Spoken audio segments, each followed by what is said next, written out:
फतेहपुर विधानसभा के विधायक एवं प्रदेश सरकार के युवा विधायक भवानी सिंह पठानिया ने राजकीय वरिष्ठ माध्यमिक पाठशाला फतेहपुर में श्रीनिवासन रामानुजन स्टूडेंट डिजिटल योजना के अंतर्गत शिक्षा खंड फतेहपुर के अंतर्गत 216 मेधावी छात्रों को टैब वितरित किए।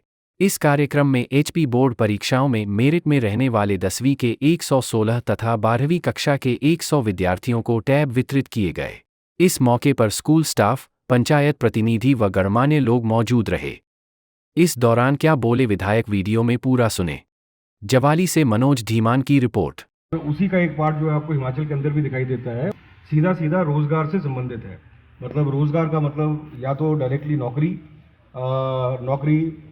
से जैसे ही हमारे दिमाग में जॉब की बारी आती है, हम उसको हमेशा जो है एक सरकारी नौकरी से जोड़ के देखते हैं। लेकिन रोजगार का मतलब सरकारी नौकरी भी है, रोजगार का मतलब प्राइवेट सेक्टर भी है, रोजगार का मतलब जो है वो सेल्फ एम्प्लॉयमेंट भी है, रोजगार का जो है वो दूसरों को एम्प्लॉयमेंट प्रोवाइड कराना भी है।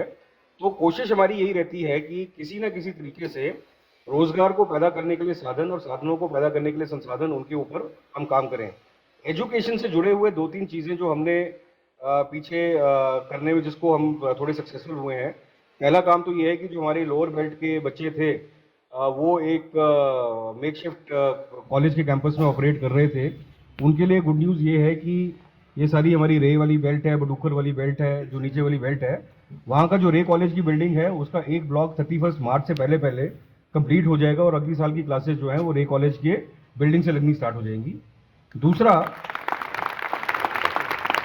हमने रिकॉर्ड टाइम के अंदर देरी कॉलेज में क्या था कि देखिए, जो लड़कियां हैं ग्रेजुएशन तक तो हमारे पास एवेन्यू है यहाँ पे, देरी कॉलेज है, रे कॉलेज है, लेकिन ग्रेजुएशन के बाद होता क्या है कि पोस्ट ग्रेजुएशन के लिए हमको बाहर जाना पड़ता है। या तो हम धर्मशाला जाएंगे, हम पठानकोट जाएंगे, गुरदासपुर जाएंगे, चंडीगढ़ जाएंगे।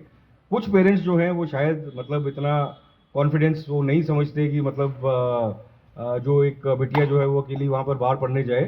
तो पोस्ट ग्रेजुएशन में हम देख के रहे थे कि ग्रेजुएशन के बाद काफ़ी ज़्यादा लड़कियां जो हैं वो ड्रॉप आउट कर रही थी। तो रिकॉर्ड टाइम के अंदर हमने किया कि देरी कॉलेज के अंदर हमने इसी साल से एमकॉम और बीए एमए हिस्ट्री, इन दोनों की क्लासेस के बैच जो हैं वो स्टार्ट हो गए हैं। तो बेसिकली देरी कॉलेज अब आपका 2 सब्जेक्ट्स के पोस्ट ग्रेजुएशन कोर्सेज जो उसके स्टार्ट हो चुके हैं। तो अगर आगे जो फर्दर स्टडीज हमने करनी है, चाहे लड़का हो या लड़की हो, वो दोनों के एजुकेशन के लिए बेसिकली पोस्ट ग्रेजुएशन की क्लासेस यहाँ पे स्टार्ट हो गई हैं। कोशिश यही रहेगी कि बाकी डिसिप्लिन जैसे कि आपके एमएससी वगैरह और बाकी जो पोस्ट ग्रेजुएशन की टैब से होगा क्या, मतलब टैब के मल्टीपल यूजेस हो सकते हैं। टैब को हम टिकटॉक वीडियो बनाने के लिए यूज़ कर सकते हैं, या रील्स और टिकटॉक वीडियोस बनाने के साथ साथ उसको हम ऑप्टिमली अगर हम यूटिलाइज करना चाहें, तो आपको मैं 2-3 छोटी छोटी चीज़ें बताना चाहूँगा। आप अगर देखिए कि जो कनेक्टिविटी वर्ल्ड की बढ़ी है, ये कनेक्टिविटी को बढ़ने के पीछे जो सबसे बड़ा रोल रहा है, पहला सबसे बड़ा रोल रहा इंटरनेट का। इंटरनेट से हुआ क्या कि हमारी जो पेस ऑफ कम्युनिकेशन था वो बहुत ज़्यादा फास्ट हो गया। और दूसरा जो डिफरेंस था एक एक्सपोजर का, जैसे हम पहले ये बोलते थे कि जो बच्चा शिमला में पढ़ता है या दिल्ली में पढ़ता है या बॉम्बे में पढ़ता है वो ज़्यादा एक्सपोजर उसको मिल जाता है, या जो चंडीगढ़ में पढ़ता है, बनिस्बत इसके कि जो हमारे बच्चे जो हैं वो फतेहपुर में पढ़ रहे हैं या रे में पढ़ रहे हैं या रियाली में पढ़ रहे हैं। लेकिन इंटरनेट ने किया क्या कि इंटरनेट ने ये सारा का सारा जो गैप है ना, इस सारे गैप को काफ़ी हद तक ब्रिज कर दिया है। आज जो करिकुलम यूएसए में बैठे बच्चे को अवेलेबल है या जो बॉम्बे में बैठे बच्चे को अवेलेबल है, वही करिकुलम आपको आज यहाँ पे अवेलेबल है। दूसरा, अगर आप देखिए कि सेक्युलराइजेशन ऑफ एजुकेशन से एक सबसे बड़ा फायदा क्या है कि यूट्यूब जैसे माध्यम जो आपके हैं या इवन आपके फेसबुक जैसे माध्यम है, इंटरनेट के ऊपर आपके जो बाकी मीडियम्स हैं, इन मीडियम्स में क्या है कि एक तरफ एंटरटेनमेंट तो डेफिनेटली है। एंटरटेनमेंट में जैसे कि मैंने जैसे टिकटॉक बोला आप सब हंसे, मैं रील्स बोलूँगा आप सब हंसेंगे, लेकिन इसके साथ साथ सीरियस कंटेंट भी वहीं पे अवेलेबल है। आप अगर यूट्यूब पे आप कोई भी साइंटिस्ट या किसी भी साइंस का आपको कुछ करना चाहें, आपको यूट्यूब पे वीडियोस अवेलेबल हो जाते हैं। आपको वैदिक मैथमेटिक्स के ऊपर कुछ अगर आपको टिप्स चाहिए वो आपको यूट्यूब के ऊपर मिल जाते हैं, फ्री ऑफ कॉस्ट अवेलेबल है। तो मेरा बोलने का मतलब ये है कि ये टेक्नोलॉजी जो है, टेक्नोलॉजी का मिसयूज भी बहुत है, लेकिन इस टेक्नोलॉजी को अगर हम ढंग से अगर हम यूटिलाइज करें तो आप ये देखेंगे कि जो नॉलेज गैप या जो एक्सपोजर गैप मेरे को एक गांव में रहने की वजह से मिल रहा है, या गांव की वजह से जो मेरा नॉलेज गैप जो बढ़ रहा है, ये इंटरनेट से मैं सारा का सारा मैं ब्रिज कर सकता हूँ। और ये मुझे अब यहाँ पर आए हुए लगभग 3 साल हो गए हैं, लेकिन इससे पहले मैं 20-22 साल जो था मैं कॉर्पोरेट के अंदर था। कॉर्पोरेट में मेरे को हर चीज़ का अपडेट जो है वो घर बैठे मिल जाता था, ऑफिस में मिल जाता था। तो मुझे कहीं ना कहीं ये लग रहा था कि जब मैं गांव में शिफ्ट हो जाऊंगा तो हो सकता है मेरा जो गैप है ये नॉलेज का वो शायद इंक्रीज हो जाए। लेकिन आई वॉज टोटली सरप्राइज कि ऐसा कुछ हुआ नहीं, क्योंकि वही इन्फॉर्मेशन जो मेरे को बॉम्बे में मिलती थी, आज ट्विटर पे मेरे को न्यूज़ उसी तरीके से मिल रही है। आज मेरे को यूट्यूब के ऊपर वीडियोज़ में इन्फॉर्मेशन उसी तरीके से फतेहपुर में मजार में बैठे मिल रही है। आज मेरे को अगर कोई भी कंटेंट मुझे चाहिए, चाहे वो न्यूज़ का कंटेंट हो, चाहे वो साइंस का कंटेंट हो, चाहे वो मैथमेटिक्स का कंटेंट हो, मेरे को वो घर बैठे मेरे हाथ पे मेरे मोबाइल फ़ोन पे वो अवेलेबल है। तो बोलने का मतलब ये है कि ये एक ऐसा टूल है, इससे मैं टिकटॉक वीडियोज़ भी बना सकता हूँ और एंटरटेनमेंट का साधन की तरह इसको यूज़ कर सकता हूँ। लेकिन उसके साथ साथ अगर मैं दिन का 25% हिस्सा जो मैं इंटरनेट के ऊपर यूज़ कर, टैब एक बेसिकली एक आउटलेट है, ठीक है। और इस पे ये एक आपके हाथ में एक दुकान है, इस दुकान में आप मिठाई भी खा सकते हो, इस दुकान में आप अगर चाहो तो इसको आप साइंटिफिक कंटेंट की तरह भी यूज़ कर सकते हो।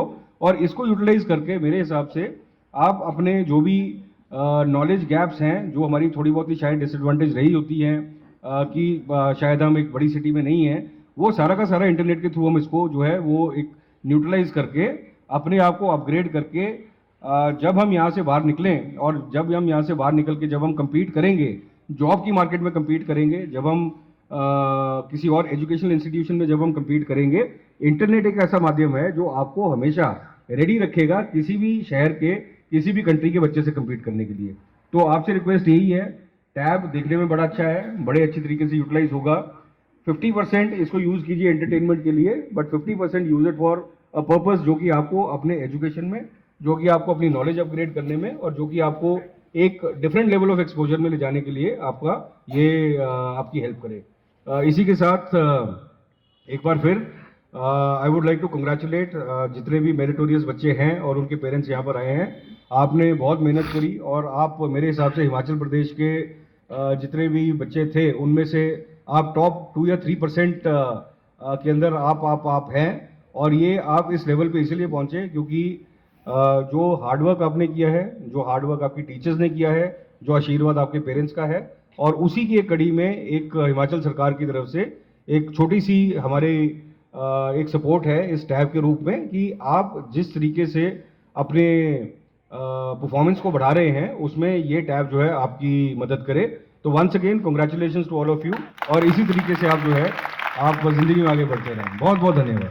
कॉलेज है, बाकी हमारी ITIs हैं, इनको स्ट्रेंथन करने की कोशिश जो है वो दिन रात जारी है, और इसी के ऊपर जो है मतलब हमारी तरफ से ये काम जो चलता रहेगा।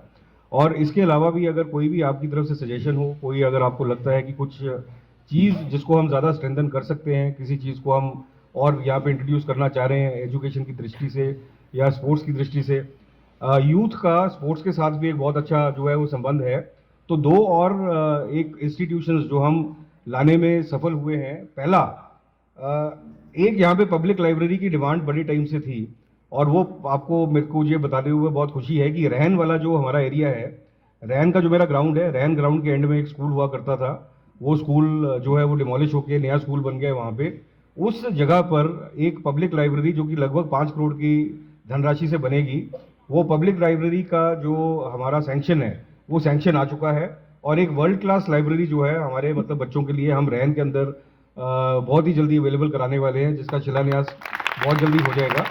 तो शिक्षा की दृष्टि में अगर आप देखिए, इस लाइब्रेरी के अंदर हम फिजिकल इंफ्रास्ट्रक्चर तो रखेंगे, किताबों वाला इंफ्रास्ट्रक्चर रखेंगे, लेकिन उसके साथ कोशिश ये है कि जो ऑनलाइन करिकुलम अवेलेबल है आपका स्टेट लाइब्रेरीज के अंदर या आपके जो बाकी कॉम्पिटिटिव एग्जाम्स के लिए जो आपको इंफ्रास्ट्रक्चर चाहिए, वो सारा का सारा उस लाइब्रेरी में उपलब्ध कराने की कोशिश करेंगे। तो उसमें आपका कंप्यूटर सेक्शन भी होगा जो कि डिजिटल लाइब्रेरी है, और उसमें आपका फिजिकल इंफ्रास्ट्रक्चर भी होगा जो कि आपकी बुक्स वाली लाइब्रेरी है। और इसके अलावा स्पोर्ट्स में एक रहन वाले एरिया में ही एक इंडोर स्टेडियम जो कि लगभग 5 से 7 करोड़ की धनराशि से बनेगा, उसका भी सैंक्शन आ गया है। इंडोर स्टेडियम से हमारे जितने जो इंडोर स्पोर्ट्स हैं, जिसमें कि सबसे बड़ा मेरा जो बैडमिंटन है, बैडमिंटन के जो आपके टूर्नामेंट्स ऑर्गेनाइज करने में या बैडमिंटन को प्रमोट करने में इस इंडोर स्टेडियम का बहुत बड़ा हाथ रहेगा और इसका शिलान्यास भी लगभग 1 या 1.5 महीने के अंदर अंदर हम जो है इसको करवा देंगे। तो ये 4 चीज़ें मोटा मोटा जो मैं आपको बता सकता हूँ। पहला मेरा जो रे कॉलेज की बिल्डिंग है उसको बड़ी जल्दी जो हम स्टार्ट करवा रहे हैं। दूसरा पोस्ट ग्रेजुएशन के जो कोर्सेज हैं वो स्टार्ट हो गए हैं। प्रोफेसर्स हमारे मोरलेस जो स्टाफ की जो दिक्कत थी देरी कॉलेज में वो मोरलेस वो काफ़ी हद तक एड्रेस हो चुकी है। और उसके अलावा जैसे मैंने बताया कि एक लाइब्रेरी और एक इंडोर स्टेडियम वो बन रहा है। और इसी के साथ इसी खंड के जो बिगिनिंग में हमारा जो Rajiv Gandhi day boarding school है उसका भी वेन्यू फाइनल हो चुका है और इसका शिलान्यास भी जल्दी करके इसको 1 या 1.5 साल के अंदर इसको भी स्टार्ट कराने की कोशिश जो वो की जाएगी।